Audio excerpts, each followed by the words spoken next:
सांकेतिक भाषा के संबंध में एक साहित्यिक मर्यादा है। आप लोगों से यह बात मैंने कही थी, सबके लिए सांकेतिक भाषा अपेक्षित नहीं, लेकिन जहां साहित्य की बात आ जाती है वहां इसकी मर्यादा भी बढ़ जाती है, उपयोगिता भी बढ़ जाती है। सांकेतिक भाषा का प्रयोग कवि लोग अधिक करते हैं। कवियों में भी वे कवि जो आशु कवि होते हैं उनके लिए तो यह प्राण हो जाते हैं। उनकी कविता को प्राणवंत करने की शक्ति अगर किसी भाषा में है तो वह सांकेतिक भाषा में है। जैसे रीतिकाल के कवि में या कवियों में कवि बिहारी बहुत महत्वपूर्ण है। कवि बिहारी को देखो, कम से कम शब्दों में अधिक से अधिक भाव की व्यंजना अगर किसी की कविता में मिलेगी तो वह बिहारी है। कवि बिहारी कहते हैं, अरे भावन में करत हैं नैनन ही सो बात। ध्यान देना, जहां कभी भाषा मौन हो जाती है, असमर्थ हो जाती है, विवश हो जाती है भाव की व्यंजना में, वहां ताल ठोककर सांकेतिक भाषा कहती है कि मैं हूं। इसलिए बहुत दिनों के बाद जब नायक छुट्टी के अवसर पर अपने घर पहुंचता है, रास्ते में बहुत तरह की बात होती है। लोगों को मालूम होता जाता है कि बामुन आए हैं और लोग धरने से आगे बढ़ जाता है अतिथि के सत्कार के लिए।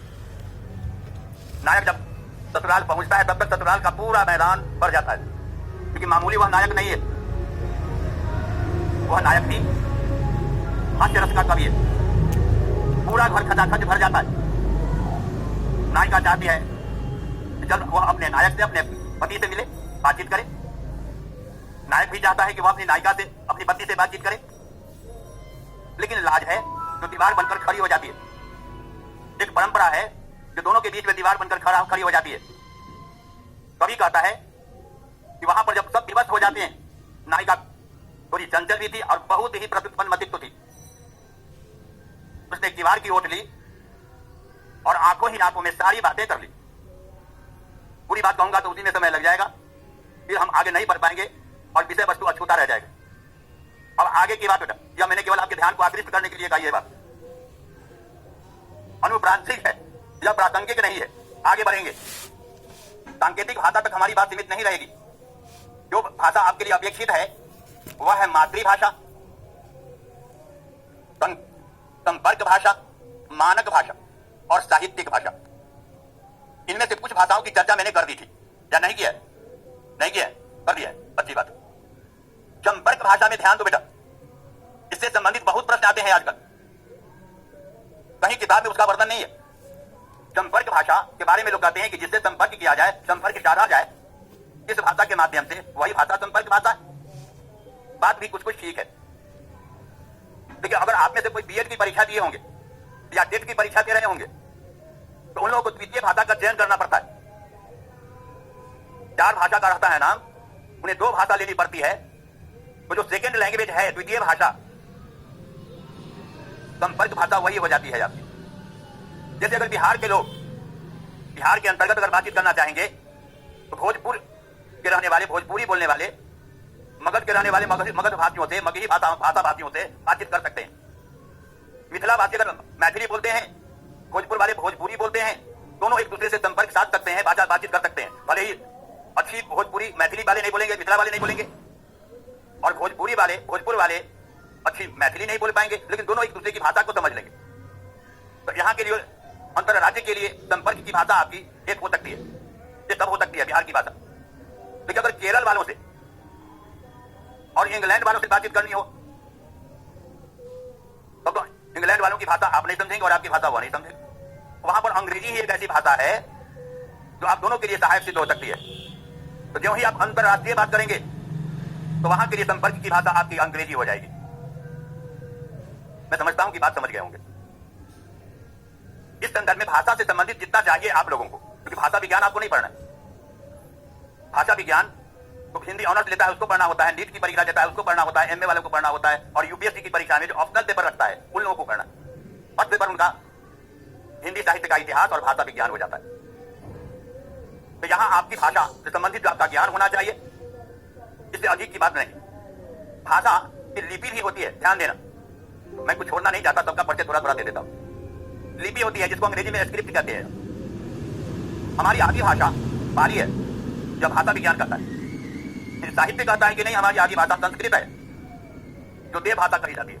संस्कृत भी दो प्रकार का है, वैदिक संस्कृत और लौकिक संस्कृत। जिस संस्कृत में वेद लिखा गया वैदिक संस्कृत कहा जाता है, और उसकी लिपि ब्राह्मी है।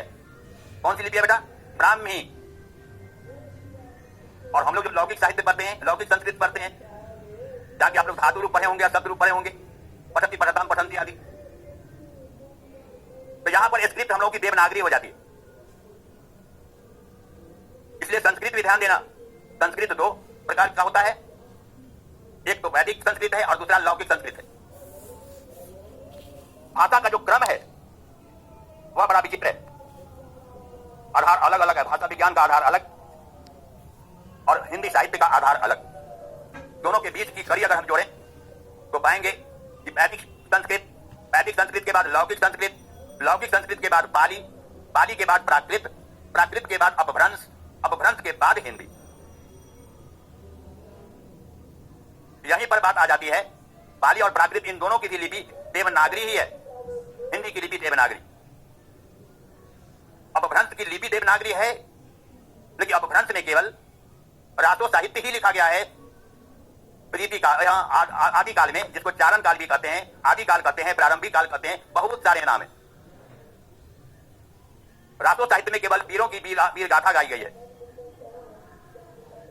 उस आदि काल के बाद ध्यान देना, भक्ति काल आ जाता है। हमारा भक्ति काल स्वर्ण युग कहा जाता है हिंदी साहित्य का।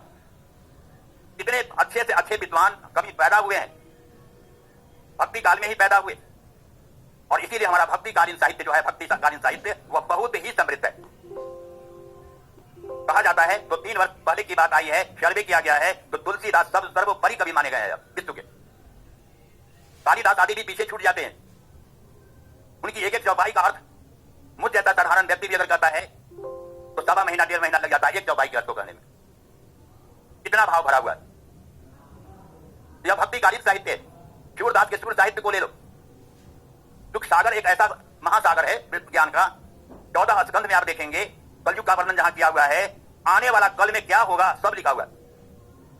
कौन राजा बनेगा, कौन राजा कितना दिन तक राज्य करेगा, उसका बेटा उसको क्या करे, उसके साथ कैसा व्यवहार करेगा, बेटा अगर मार देता है तो वह कितने दिनों तक राज्य करेगा, सब कुछ लिखा हुआ है। आज जो मौन राज्य चल रहा है मतदान के आधार पर, यह भी लिखा हुआ है। हमारा साहित्य इतना प्रबुद्ध है और इतना समृद्ध है। अब साहित्य क्या है, ध्यान देना।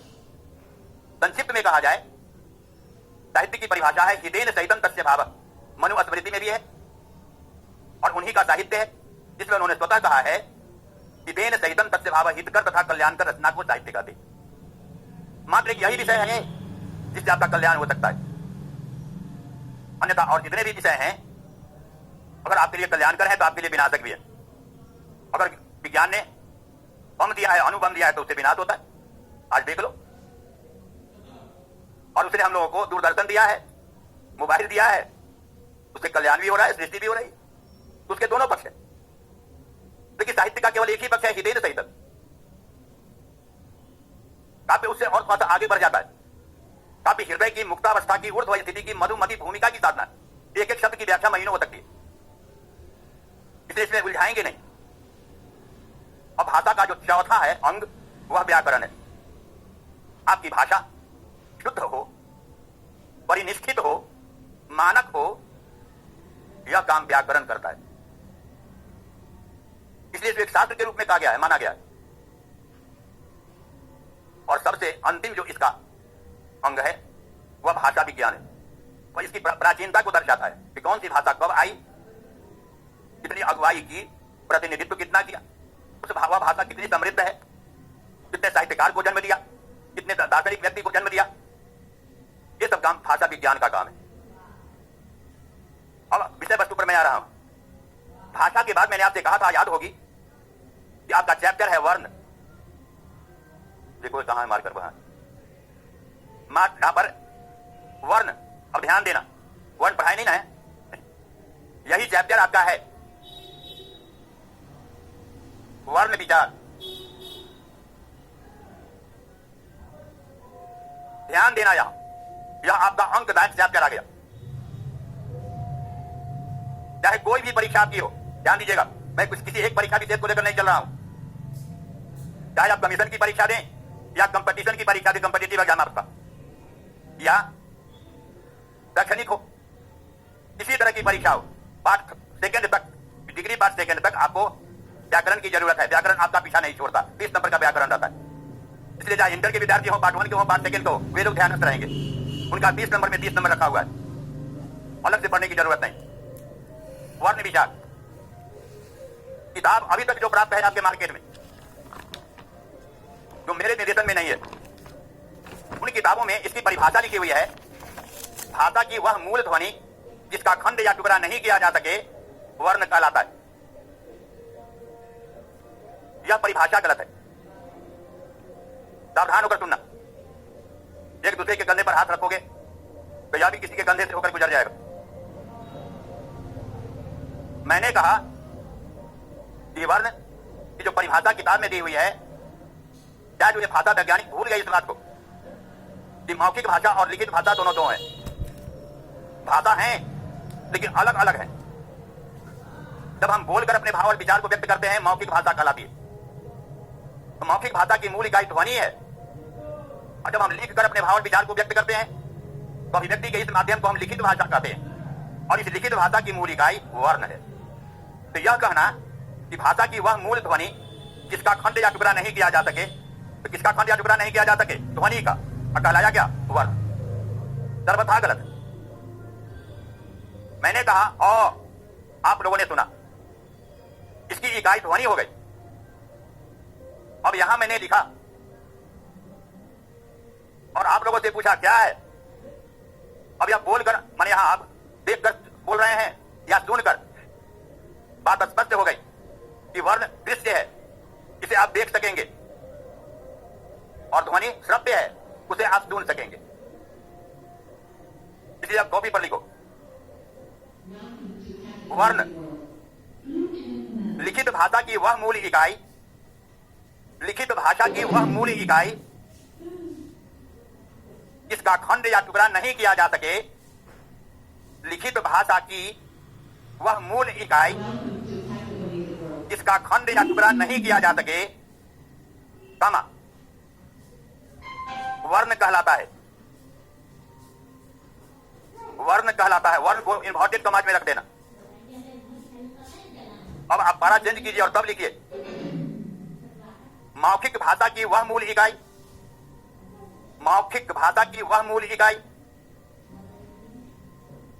जिसका खंड या टुकड़ा नहीं किया जा सके, मौखिक भाषा की वह मूल इकाई जिसका खंड या टुकड़ा नहीं किया जा सके, कौमा ध्वनि कहलाती है। ध्वनि कहलाती है।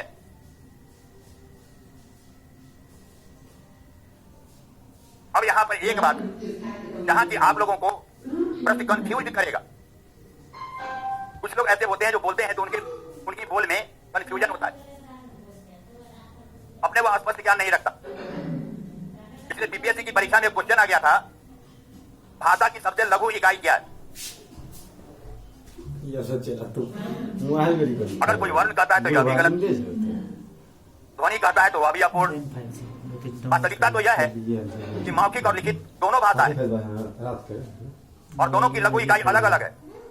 मौखिक भाषा की लघु इकाई ध्वनि और लिखित भाषा की लघु इकाई वर्ण। प्रश्न ही गलत है। तो क्या वह एग्जामिनेशन हॉल में चिल्ला के कहोगे कि क्वेश्चन गलत है, क्वेश्चन गलत है? इससे तो कुछ फायदा होगा नहीं। तो वैसी स्थिति में ध्वनि मान लेना। वैसी स्थिति में क्या मानोगे बेटा? क्यों?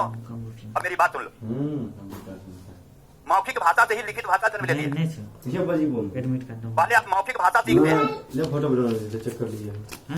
जब सीखने की प्रक्रिया भी 2 माह 11 दिन का जब बच्चा हो जाता है और सर्वांग दुरुस्त है, तो निश्चित रूप से 2 माह 11 दिनों के बाद वह कुछ सुनने लगता है, समझने का प्रयास करता है। और इसीलिए क्योंकि वह माँ के संपर्क में अधिक रहता है, माँ के संपर्क में हो जाए जल्दी के संपर्क में हो, दोनों दो है अलग अलग। जब उसका अधिक संपर्क में आता है तो उसी की भाषा को वह सीखता भी है। इसीलिए माँ के द्वारा जिस भाषा का ज्ञान बच्चों को होता है, मातृभाषा कहलाती है। तो पहले बच्चा वर्ण का ज्ञान नहीं प्राप्त करता, वो किसका ज्ञान प्राप्त करता है? ध्वनि का। और यह ज्ञान अवधारणा मूलक होता है, क्योंकि बच्चा को भूख लगती है माँ गिलास में दूध लेती है और उसको पिलाती है। बच्चा समझने लगता है कि ओ इससे मेरी भूख मिटी है। और दादी ने कहा कि बच्चा रो रहा है, उसको दूध पिला दो। तो दूध जो मुझे पिलाया गया है यह दूध है। थोड़ा सा आगे बढ़ जाता है, दादा जब पठान में जाने लगता है, बच्चा को बसगाट में उठाया, कंधा पर चढ़ाया, बैठा लिया। पठान में पहुंचा, नौकर से कहा कि देखो घोड़ा को यहाँ से, बैल को यहाँ से खोलो, उस खूंटा में बांध दो और गाय को लाकर यहाँ बांध दो। बच्चा सुन रहा है, उससे कुछ कहा नहीं जा रहा है, लेकिन वो सुन रहा है, समझ रहा है कि वो जिसको बांधा गया यह बैल है, यह गाय है, और जिसको यहाँ से खोल कर ले जाया गया बैल। इस तरह का ज्ञान वो पहले मौखिक सीखता है और ऐसे ज्ञान को आप धारणामूलक ज्ञान कहते हैं। धारणा बनाने का वो इस तरह का अमुक है। अब आगे बढ़ेंगे, क्योंकि आप मौखिक ज्ञान पहले प्राप्त करते हैं, मौखिक भाषा का ज्ञान भी आपको पहले होता है। इसीलिए अगर उस तरह से आपको कंफ्यूज करना चाहता है तो उसका जवाब वही होगा। उसी की बात है, मेरी बात समझ गए। अब आगे बढ़ेंगे, नीचे लिखो। और एक बात और पहले समझ लो तब। प्राय किताब में आप पढ़े होंगे, किताब लिखने वालों ने किताब में लिखा जाए हमारा साथी के रूप में, सहयोगी के रूप में डॉक्टर बच्चन देव कुमार था, जिसने व्याकरण भास्कर लिखा। वह मेरा सहायक था, मैं उसका हेड था। वासुदेव नंदन प्रसाद जी गया कॉलेज में थे, उन्होंने भी आधुनिक हिंदी व्याकरण लिखा है, जो आप लोगों ने पढ़ा होगा। उन किताबों में या कोई भी किताब लोगे तो उसमें लिखा रहेगा कि वर्ण दो प्रकार के होते हैं, स्वर वर्ण और व्यंजन वर्ण। कितना बेवकूफ तुम लोग को बना रहा है, तो तुमको क्या बनाएगा बेवकूफ? वो अपने बेवकूफ है। आज बेवकूफ बना रहा हूं ना, तो अपने बेवकूफ हुआ ना। कहता है कि वर्ण दो प्रकार के होते हैं, लिखा हुआ है कि नहीं किताब में। और वर्णन करते हुए कहता है स्वर वर्ण, व्यंजन वर्ण, संयुक्त वर्ण, प्लुत वर्ण, द्वितीय वर्ण, उत्क्षिप्त वर्ण। अरे वाह, ये कहां से आ गया? कहता है या नहीं? अब आप लोगों से अगर पूछा जाए कि वर्ण कितने प्रकार के होते हैं, तो अभी तक ऑथेंटिक रूप में तो दो ही माना जा रहा है। ऐसे ज्ञान वर्धन के रूप में आप देखते हैं कि 5 और 6 आ जाता है। जो 6 जानता है वह उत्क्षिप्त को जोड़ लेता है, और जो उत्क्षिप्त को नहीं जानता वह 5 ही तक सीमित रह जाता है। तो वहां 6 जो कहेगा वह सही रहेगा, 5 वाला गलत हो जाएगा। अब आगे क्वेश्चन रहेगा वह उसी तरह का। 2 अगर रहेगा तो 2 पर तो निश्चित रूप से आप सही लगाएंगे और अंक आपको मिलेगा, लेकिन गलत ही है। गलत है फिर भी आपको अंक देगा वह, और सही है 6। सही क्या है बेटा? 6। यूपीएससी में जाओगे तो वह 6 में आपको अंक देगा। यूपीएससी वाला वाली परीक्षा में अगर पूछेगा कि वर्ण कितने प्रकार के होते हैं और तुम लिखते हो 6, डिस्क्रिप्टिव है वह, वहां पर आपका ऑब्जेक्टिव नहीं है, इसलिए वह 6 माना जाएगा। आप उसका तर्क देंगे, और जब तर्क देंगे तो वह कानून से परे परीक्षा दे रहे हो यूपीएससी की। अब किताब जो है तुम्हारी वह आधारभूत है नौन और दसम। एक किताब बता दो जिसमें लिखा हुआ के लिए एमए वालों के लिए व्याकरण की। लेकिन यूपीएससी अगर तुम करोगे तो बिना ये बात किए हुए यूपीएससी की परीक्षा दोगे क्या? नहीं। अब किताब कौन पढ़ोगे? नाच खिलाड़ी। बड़ी विचित्र स्थिति है। इसलिए वहां पर कानून सब समाप्त है, तर्क पर आधारित वहां वहां की परीक्षा है यूपीएससी की। तो वहां 6 है। लेकिन अगर आप रेलवे की परीक्षा देते हैं तो यहां पर 2, रेलवे वालों के लिए 2, दरोगा के लिए 2। यहां भी देखो, दरोगा को हिंदी अंग्रेजी दोनों नहीं पढ़नी है, दरोगा को अंग्रेजी नहीं पढ़नी है, या सिपाही को अंग्रेजी पढ़नी है। लाठी चलाने वालों को अंग्रेजी चाहिए और डायरी लिखने वालों को अंग्रेजी नहीं चाहिए। सरकार है, भेजो आरक्षण से, विद्वान बन जाओ, विद्वान मिल जाएगा। अब आगे चलो, कहां पर आए हो? ठीक, मैं आ रहा हूं 5 मिनट में। मेरा पोता है मुझे लेने के लिए, यहां से लेकर के जाएगा। अब आगे बेटा, तो वर्ण के भेद पर आप आए, मैंने आपको 4 स्थिति आपके सामने रखी है। वर्ण के भेद के क्रम में निश्चित रूप से 2 ही माना जा रहा है, लेकिन वास्तव में 6 है। तो मैं आप लोगों को दिखा रहा हूं, आप किस तरह से दिखा रहा हूं? अपने आप को सुरक्षित रखते हुए और आपकी भी सुरक्षा करते हुए। देखिए, वर्ण के अधोलिखित भेद है, वर्ण के अधोलिखित भेद हैं। अधोलिखित न लिखे वैसे तो लिख निम्नलिखित। वर्ण के निम्नलिखित भेद हैं। आइफन 2 स्वर वर्ण लिखना होगा, स्वर वर्ण। दूसरा व्यंजन वर्ण, तीसरा संयुक्त वर्ण, संयुक्त वर्ण। उसके बाद प्लुत वर्ण, प्लुत मैंने लिख दिया है, प्लुत वर्ण, द्वित्व वर्ण, द्वित्व वर्ण, उत्क्षिप्त वर्ण,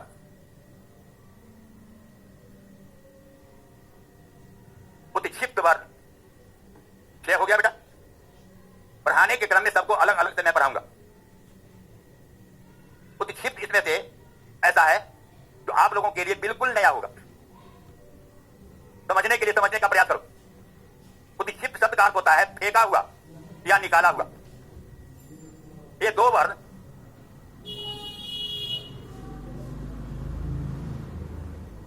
र और ठ,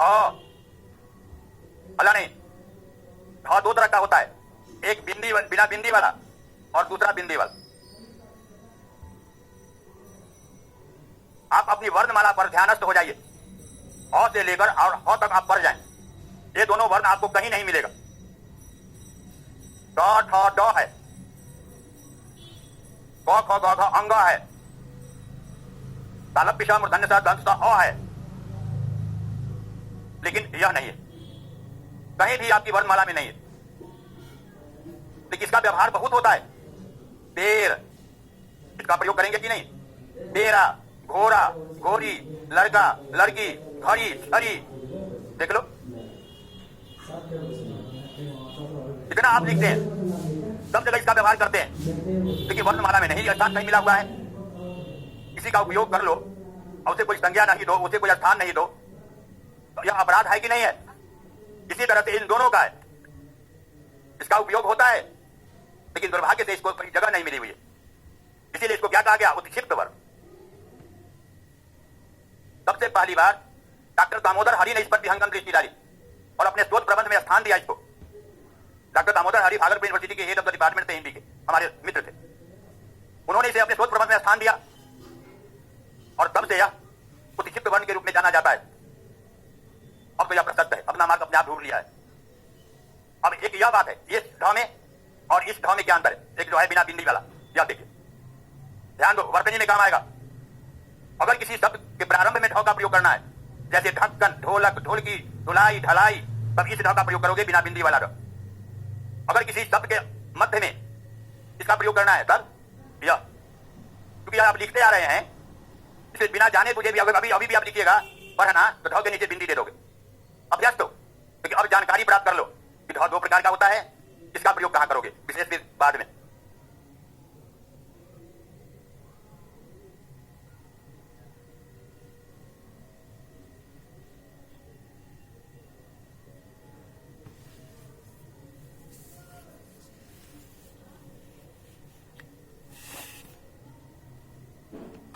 जैसा कि मुझे स्मरण था कि हम लोगों ने वर्ण की परिभाषा, ध्वनि की परिभाषा, वर्ण और ध्वनि में अंतर, इसको पढ़ने के बाद वर्ण के भेद पर आ गए थे। और यह मैंने कहा था कि वर्ण के दो भेद मूल के रूप में हैं, ऐसे 6 हैं। इस बात की चर्चा मैंने की थी। मुझे लगता है कि मैंने लिखा भी दिया होगा, हो सकता है कि बोल दिए हो, मौखिक रूप से पढ़ा दिया हो और लिखाए नहीं हो। ऐसी बात है क्या? लिखा दिया है ना? अब ध्यान दो, स्वर वर्ण, स्वर वर्ण अलग से नहीं पढ़ा है ना? लिखो,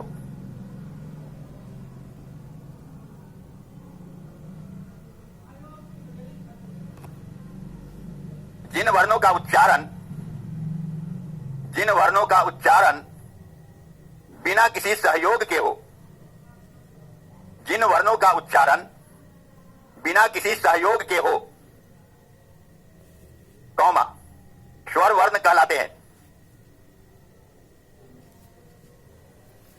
एक बार फिर आप लोग सुने और अपनी कॉपी को देखें। मैंने आपको लिखाया, जिन वर्णों का उच्चारण बिना किसी सहयोग के हो, स्वर वर्ण कहलाते हैं। स्वर वर्ण चेंज करके, स्वर वर्ण 2 प्रकार के होते हैं। स्वर वर्ण 2 प्रकार के होते हैं। स्वर वर्ण 2 प्रकार के होते हैं। पहला ह्रस्व स्वर वर्ण, ह्रस्व स्वर वर्ण, और दूसरा दीर्घ स्वर वर्ण।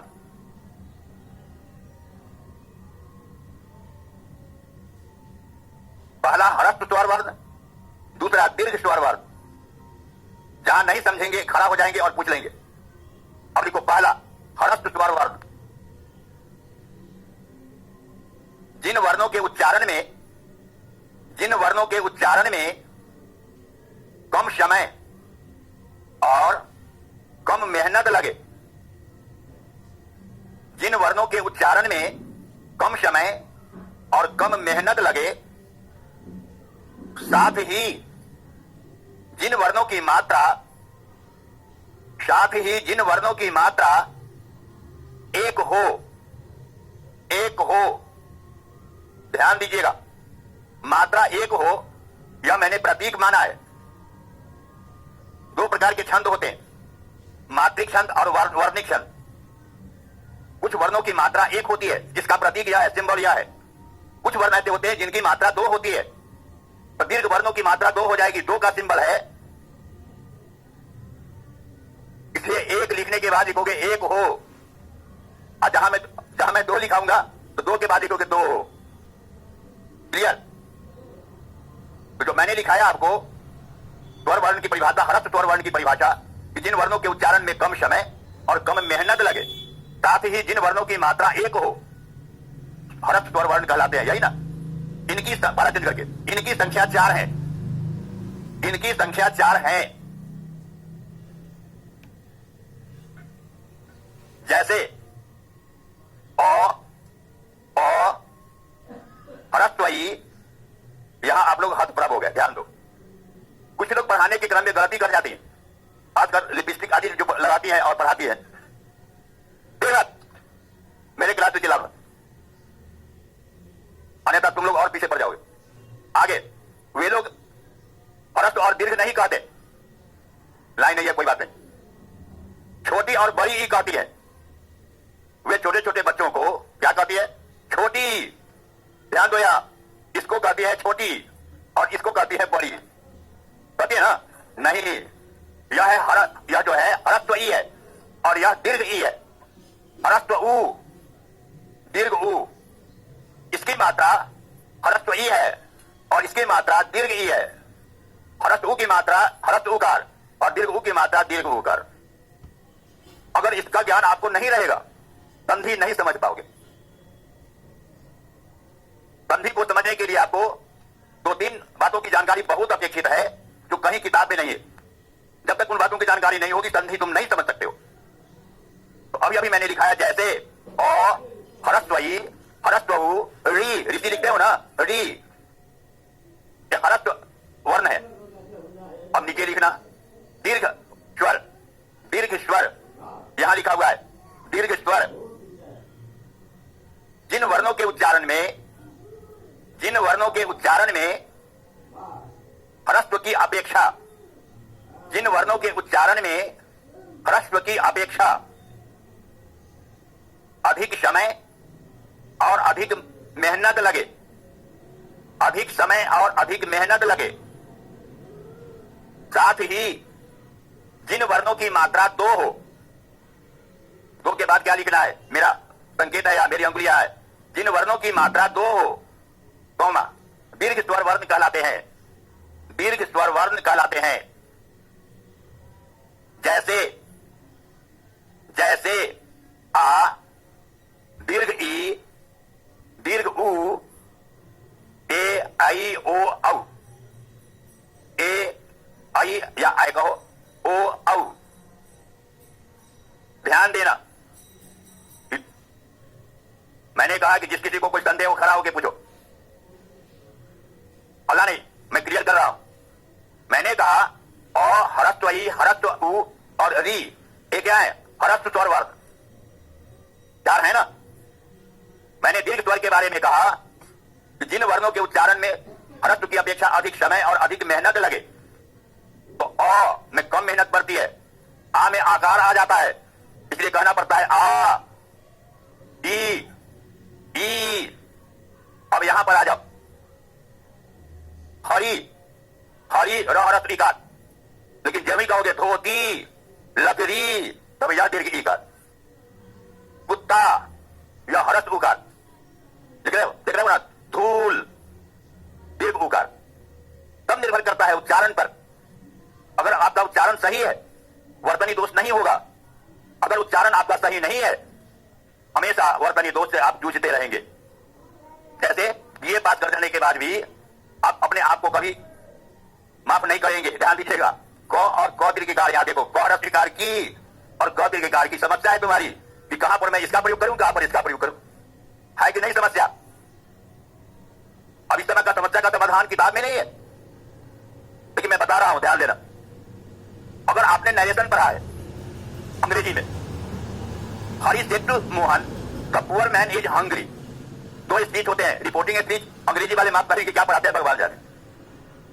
यहां भी गलती पढ़ाता है बेईमान सब, अंग्रेजी भी जानता नहीं है। स्पीच को क्या कहता है जल्दी बताओ, दो तरह के स्पीच पढ़े हो ना, रिपोर्टिंग स्पीच, रिपोर्टेड स्पीच। अब नरेशन का जो भेद है डायरेक्ट और इनडायरेक्ट, उसी को स्पीच कहता है। क्या समझेगा बच्चा? इसलिए मैं जल्द उन लोगों को छूना नहीं चाहता, क्योंकि कभी कभी तुम्हें लोग समस्या में ला देते हो तो मुझे बोलना पड़ता है।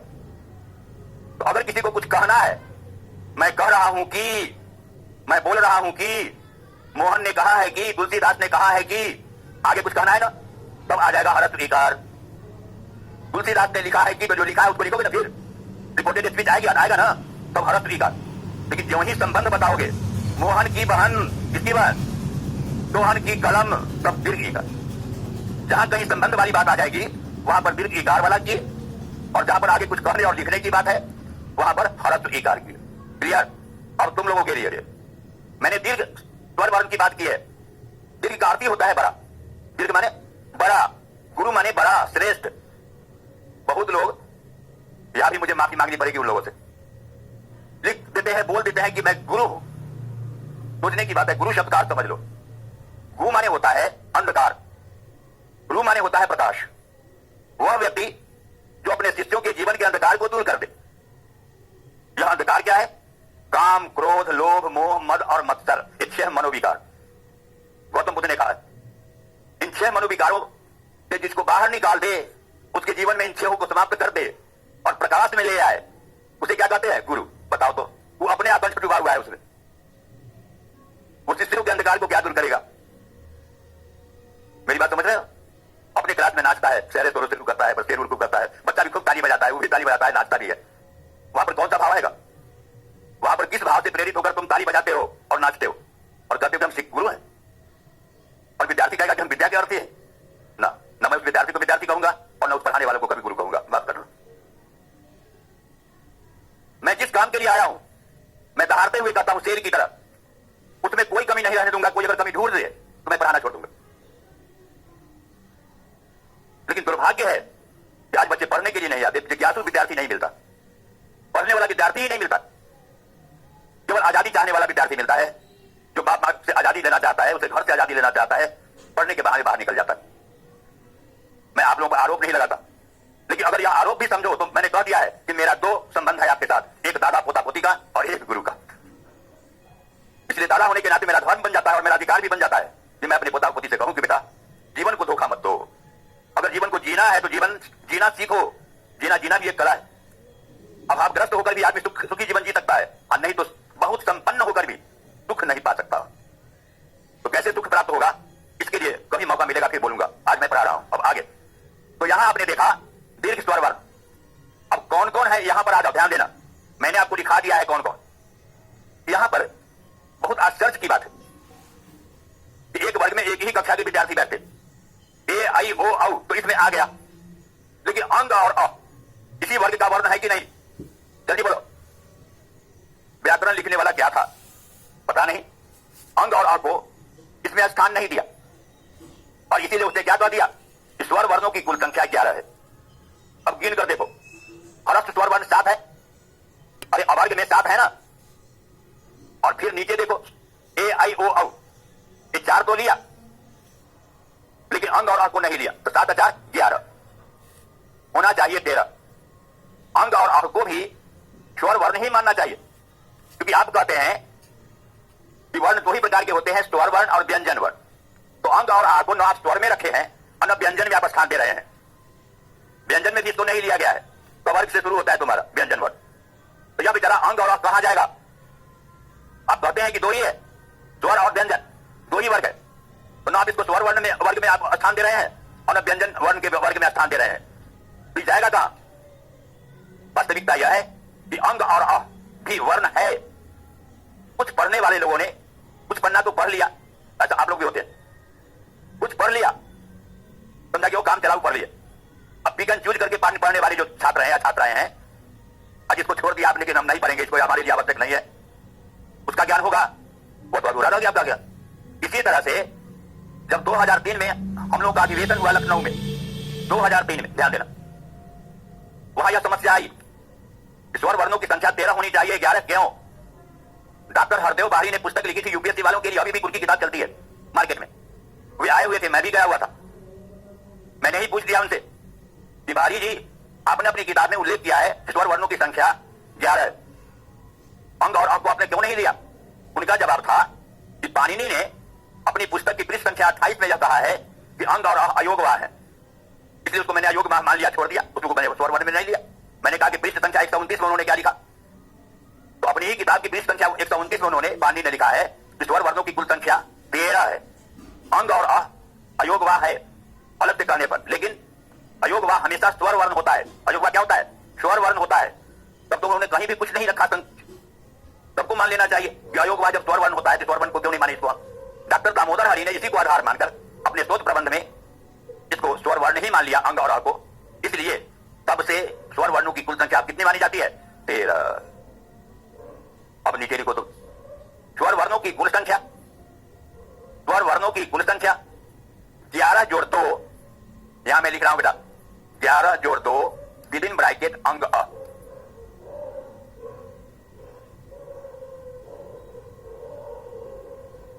अब आप पूछ सकते हैं, आपका एक प्रश्न हो जा सकता है कि सर आपने ऐसा क्यों लिखा, 13 क्यों नहीं कर दिया? तो बहुत सफाई देनी पड़ती, और ऐसा भी हो सकता था कि जो आदमी रटे हुए है किताब पढ़ के 11, तो अगर हम 13 कह देंगे तो वो कहेगा कि हम किताब में पढ़ जाने 11 और उत्तर मानते हो 13, बड़ा काबिल बनते हो, तो आपको अंक नहीं देगा, गलत मान लेगा। तो यह सही ज्ञान आपके लिए घातक हो जाएगा ना बेटा, हो जाएगा ना। इसलिए मैंने क्या बताया, 11 जोड़ 2 विद इन ब्रैकेट अंग, ताकि वो नहीं भी जानता होगा तो देखेगा कि भाई लिखता है 11 जोड़ 2, इसका मतलब 11 वह भी मानता है, लेकिन 2 इसमें जुड़ गया है। कौन कौन जुड़ा? अंग और तब उसके माथे पर ठनका ठनकेगा और कहेगा कि वास्तव में अंग और को अभी तक नहीं माना जा रहा था स्वर वर्ण, लेकिन अंग और को न व्यंजन में रखा है न स्वर में रखा है, इसलिए किसी ने इस पर रिसर्च किया होगा और रिसर्च करने के बाद मान लिया होगा कि यह 2 वर्ण भी स्वर वर्ण ही है, तो वह आपको अंक भी दे देगा, आपका उत्तर अंकदायक भी हो जाएगा और आपका ज्ञान भी सही हो जाएगा। क्लियर? इसीलिए मैंने लिखा 11 जोड़ 2 विद इन ब्रैकेट अंग। क्लियर? अब आगे व्यंजन वर्ण। व्यंजन वर्ण यहां भी समझ लो बेटा, व्यंजन के साथ अगर आप वर्ण नहीं जोड़ेंगे तो व्यंजन का अर्थ हो जाएगा खाद्य सामग्री। हम लोग यहां 56 प्रकार के व्यंजन माने गए हैं। जब विष्णु भगवान को हम लोग भोग लगाते हैं तो उनको 56 प्रकार के व्यंजन दिया जाता है। इसलिए व्यंजन के साथ हम हमेशा, अगर वर्ण की बात आती है तो वर्ण सबको जोड़ेंगे, एक बात। दूसरी बात, व्यंजन वर्ण है क्या? अब लिखो व्यंजन वर्ण, स्वर के सहयोग से, स्वर के सहयोग से उच्चारित होने वाले वर्ण, स्वर के सहयोग से उच्चारित होने वाले वर्ण, स्वर के सहयोग से उच्चारित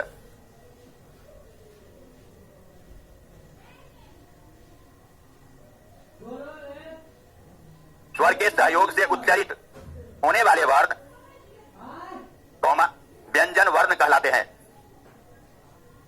व्यंजन वर्ण कहलाते हैं। चलो चलो, मैंने कहा स्वर के सहयोग से उच्चारित होने वाले वर्ण क्या कहलाते बेटा? जैसे अ से लेकर अ तक तो स्वर वर्ण थे। इसके बाद आपकी वर्णमाला में कहां से शुरू होता है? क से। अब उच्चारण करके देखो, क, इसमें अ का उच्चारण होता है कि नहीं? ख, ग, घ, ड, न, भ, कुछ भी कहो, निश्चित रूप से अ का सहारा लेना पड़ता है, अ का सहयोग लेना पड़ता है। का को आकार का तो आ का सहयोग लेना पड़ता है ना। इसलिए यह कहना स्वर के सहयोग से उच्चारित होने वाले वर्ण व्यंजन वर्ण कहलाते हैं। हाँ बोलो, ठीक। इसलिए स्वर के सहयोग से उच्चारित होने वाले वर्ण क्या कहलाएंगे? व्यंजन वर्ण। लिख लिया है आप लोगों ने? अब आगे बढ़ो। व्यंजन वर्ण के 3 भेद हैं, व्यंजन वर्ण के 3 भेद हैं। इसको मिटाने के लिए क्या करना होगा? ये इतना ठीक ठीक ठीक ठीक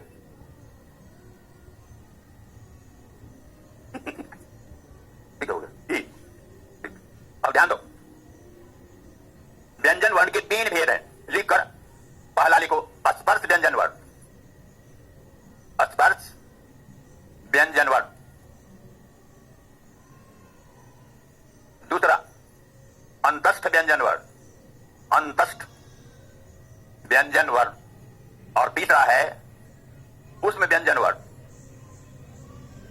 उष्म व्यंजन वर्ण। स्पर्श व्यंजन वर्ण, अंतस्थ व्यंजन वर्ण और उष्म व्यंजन वर्ण। लिख लिए? अब इसको लो। स्पर्श का अर्थ होता है छूना बेटा, स्पर्श माने छूना। मैंने वादा किया था कि अगर सही ढंग से पढ़ोगे और स्थिर शांति पूर्वक पढ़ोगे तो मैं सिनेमा का आपको क्या दूंगा, मनोरंजन बजा।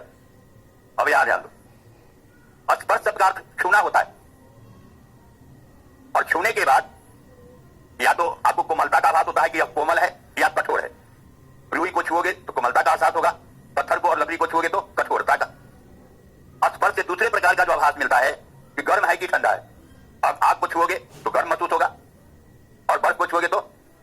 अब मैं तुम लोगों से यह प्रश्न कर रहा हूं कि क्या आप लोगों ने कभी वर्ण को छूकर देखा है? वो गर्म है कि ठंडा है, कोमल है कि कठोर है? तो कैसे बताओगे? यह सामान्य अर्थ है बेटा, ऐसा इससे काम नहीं चलेगा आपका। क्योंकि वास्तविकता यह है कि आप लोगों के जीवन में बराबर यह मौका मिलता है।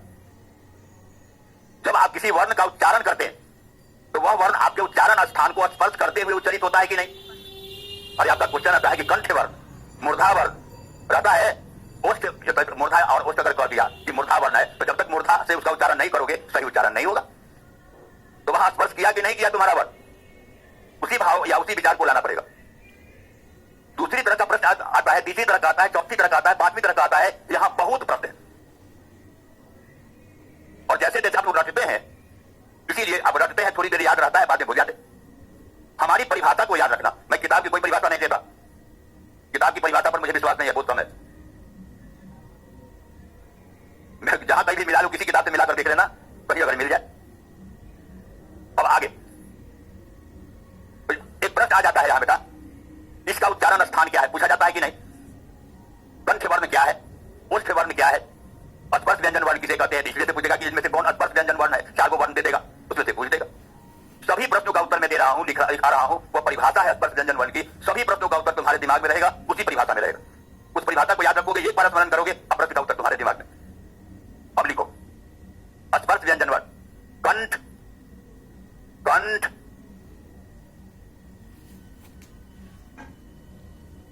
मूर्धा, मूर्धा, दंत और ओष्ठ। कंठ, मूर्धा, दंत और ओष्ठ के स्पर्श से उच्चारित होने वाले वर्ण, कंठ, मूर्धा, दंत और ओष्ठ के स्पर्श से उच्चारित होने वाले वर्ण स्पर्श व्यंजन वर्ण कहलाते हैं।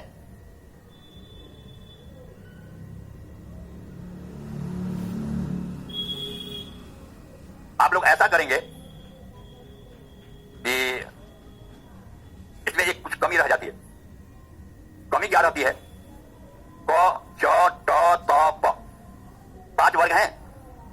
तो मैंने जो आपको परिभाषा लिखाई है अभी तुरंत, उसमें 4 ही उच्चारण स्थान का नाम दिया है, 5वां का नहीं, है ना?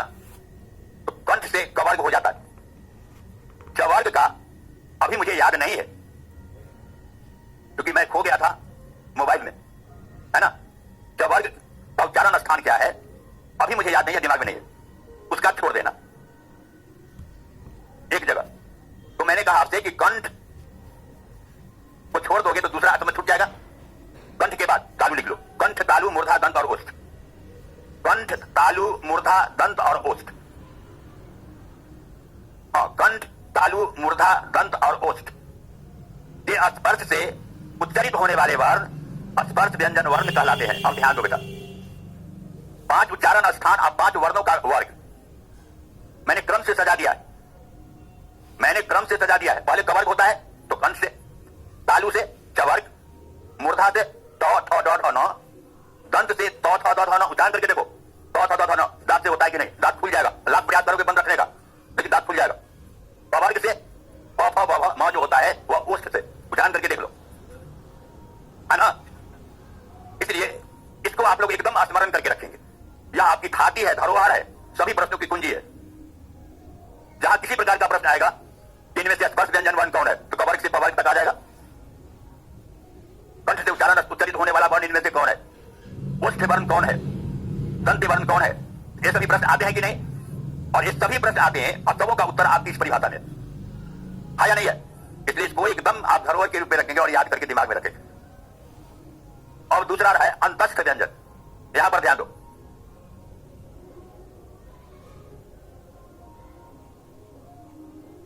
अंतस्थ, इसमें दो शब्द मिले हुए हैं बेटा, एक अंत और दूसरा अस्थ। अंत का अर्थ है बीच में, और अस्थ का अर्थ है स्थित। अब दोनों का अर्थ मिला दो तो क्या हो जाएगा, बीच में स्थित।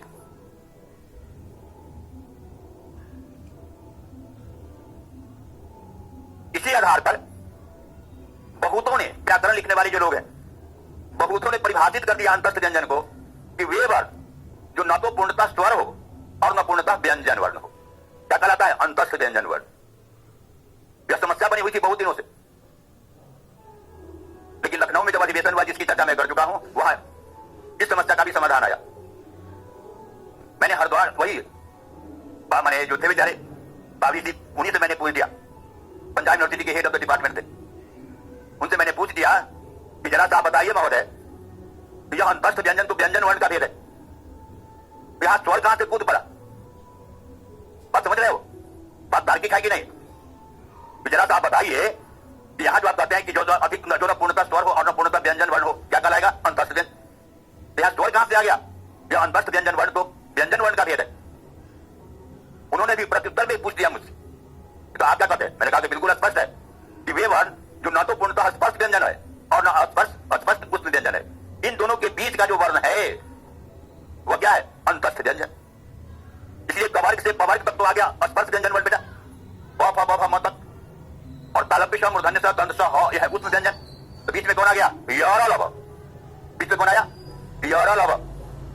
यह आपका अंतस्थ व्यंजन वर्ण है।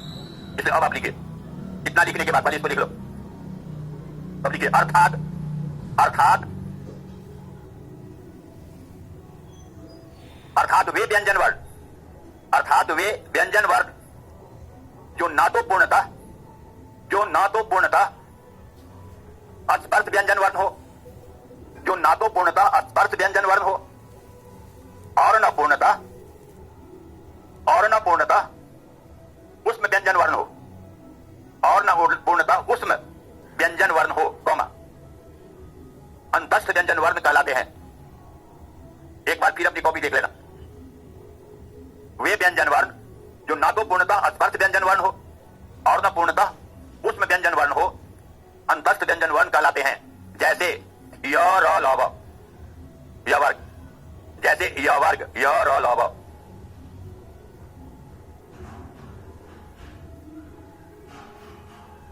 जैसा कि मुझे आभास मिलता है कि आप लोगों को शायद समझ में आ गई होगी पूरी बात, इतना मैंने पढ़ाया है। अब अंतिम आपका है यह उष्म व्यंजन वर्ण। उष्म व्यंजन वर्ण तीसरा नंबर है, उष्म व्यंजन वर्ण। समझिए, उष्म का अर्थ गर्म होता है। उष्म का अर्थ क्या होता है, गर्म। फिर यहां हंसी वाली बात आएगी कि क्या आप लोगों ने छूकर देखा है वर्ण को कि गर्म है कि ठंडा? तो अभी छू के देख ले, अभी भी छूकर देखो वर्ण को, गर्म और ठंडा का आभास मिलता है कि नहीं? नहीं ना बेटा, इसे समान अर्थ लोगे तो नहीं होगा, यहां लक्ष्यार्थ लेना होगा आपको। लेकिन एक अनुभव आप लोगों को है, जहां कहीं भी घर्षण होता है या रगड़ पड़ती है, वहां पर उष्णता आती है। अब आगे, जब कड़ाके की सर्दी पड़ती है, आपकी अंगुली कलम पकड़ने में असमर्थ रहती है, आप क्या करते हैं? फिर तो आपके हाथों में और आपकी अंगुलियों में उष्णता आ जाती है, आपकी अंगुलियां कलम पकड़ने में सक्षम हो जाती है और आप लिखने लग जाते हैं।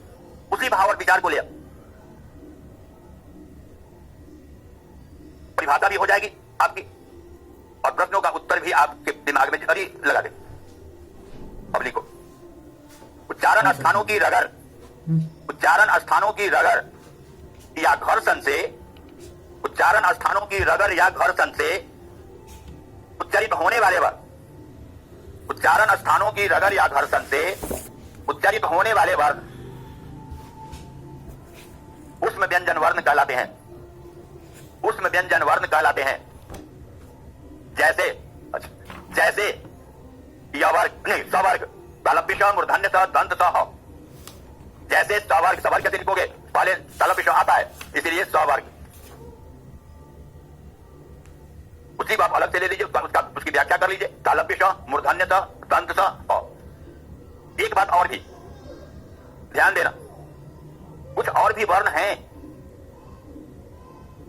जो पूर्ण रूप से नहीं है, एक कई के साथ ही बनकर आ जाते हैं।